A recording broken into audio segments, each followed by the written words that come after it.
Bueno, buenos días. Yo voy a hablar sobre la actualización de la guía de la HS sobre las hernias inguinocrotales y esta sesión ha sido tutorizada por la doctora Gómez Pujedo. En primer lugar, como acabo de comentar, pues nos vamos a centrar en la actualización de la guía de la HS, que fue publicada en marzo de 2023 y que fue realizada por los autores que vemos en el margen inferior derecho de la pantalla sobre hernias inguinocrotales.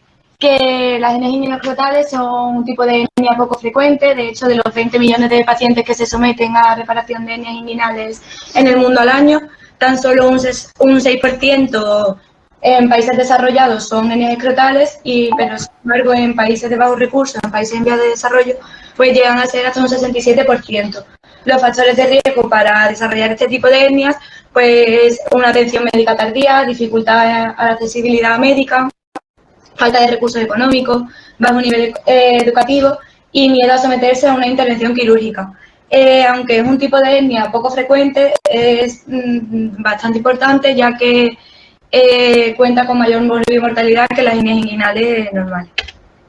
Para la realización de esta guía se ha llevado a cabo una revisión sistemática donde la búsqueda ha sido con las palabras claves de hernia escrotal y hernia inguinocrotal en la base de datos que vemos en las diapositivas.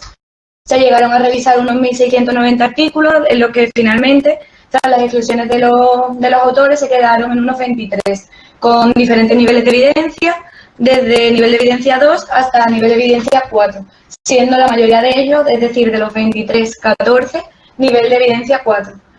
También se consultaron otras guías de años previos, de la EHS, de la IEHS y directrices del Medio Ambiente, Salud y Seguridad y de la Sociedad Brasileña de Hernias de años previos.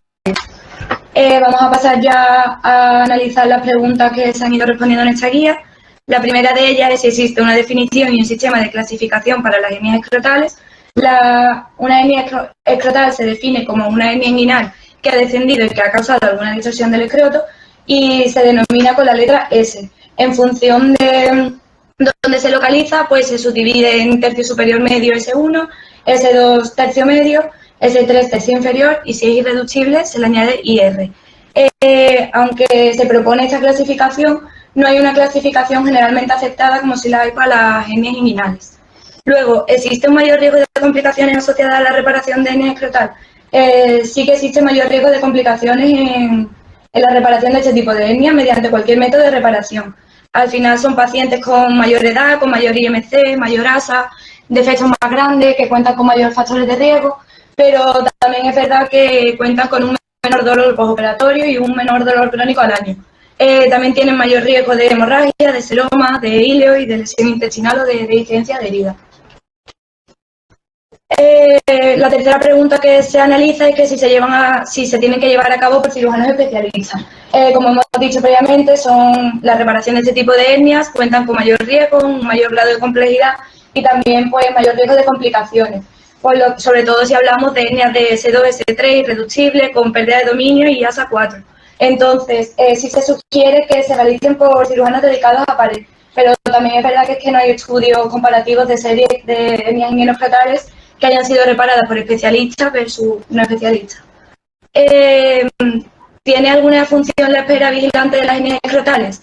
Se sugiere reparar todas las hernias inguinocrotales a pesar de que cuenten con mayor tasa de complicación, ya que mejora la calidad de vida y también el manejo conservador, el manejo expectante se puede plantear en países de alto recurso, pero en países de bajo recurso que tienen acceso limitado a la cirugía de urgencia, pues no es recomendable este tipo de actitud. Se debe solicitar diagnóstico de imagen preoperatorio para las hernias escrotales. Las que son reducibles no precisan pruebas de imagen preoperatoria, pero las que sí son irreductibles sí se sugiere que se sometan a un TAC, una RESO o a una eco preoperatoria, ya para poder evaluar la naturaleza del contenido del. La técnica recomendada para la reparación de hernias inguinocrotales pues depende de la experiencia del cirujano y aunque el manejo por vía endoscópica es seguro, pues la reparación abierta sigue siendo el gol estándar para la reparación de este tipo de hernias, sobre todo si hablamos de hernias irreductibles.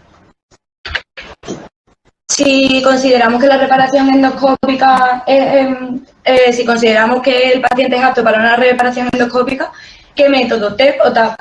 Pues ambos han dicho que en expertos son métodos seguros. La tasa de conversión y de complicaciones depende del lado, del tamaño y de la complejidad. Pero eso sí, depende de si la hernia es irreductible o reductible.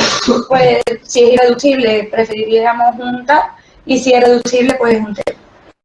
¿Es necesario el antibiótico profiláctico preoperatorio de rutina? Como hemos dicho previamente, representan mayor riesgo, son intervenciones de mayor duración, que cuentan con mayor espacio muerto y que tienen habilidad de afectación intestinal. Por ello, en esta guía sí que se habla de profilaxis antibiótica intravenosa preoperatoria.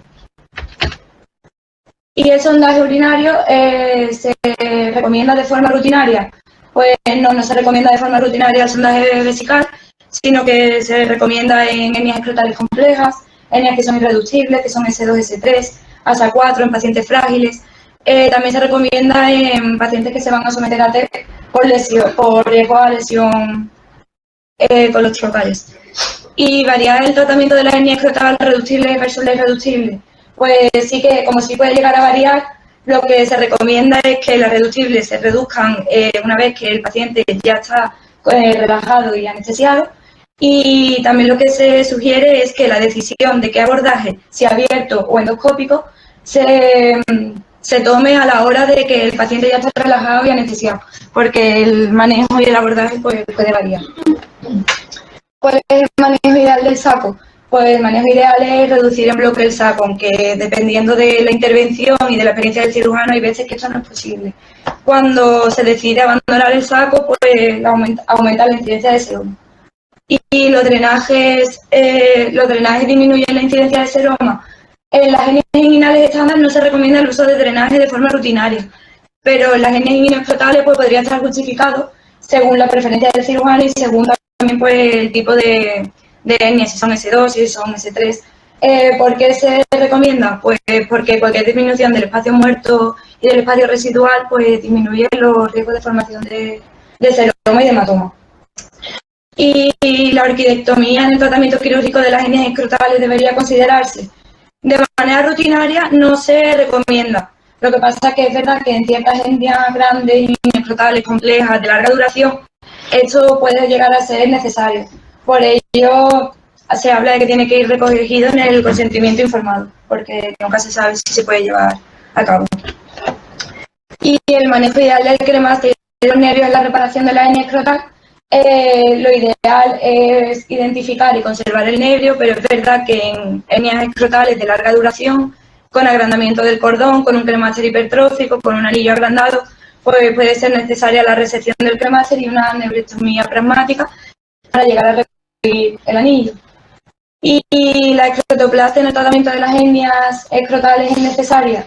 Normalmente no es necesaria porque la capacidad que tiene la piel del escroto para estirarse y encogerse pues es grande, entonces a menos que la piel esté comprometida, pues esto no es necesario llevarlo a cabo. Como conclusiones y recomendaciones que se sacan con esta guía, así como recomendación fuerte, el no sondaje urinario de forma rutinaria, no tratar el hidrocélebre de forma concomitante y luego sí emplear la antibioterapia profiláctica. Luego ya como recomendaciones más débiles, pues que la reparación por cirujanos especializados en pared, que la anestesia es preferible que sea general o locorregional, que es preferible la reparación con malla frente a la hemiorrafia y que el abordaje por vía anterior abierto pues es el gol estándar.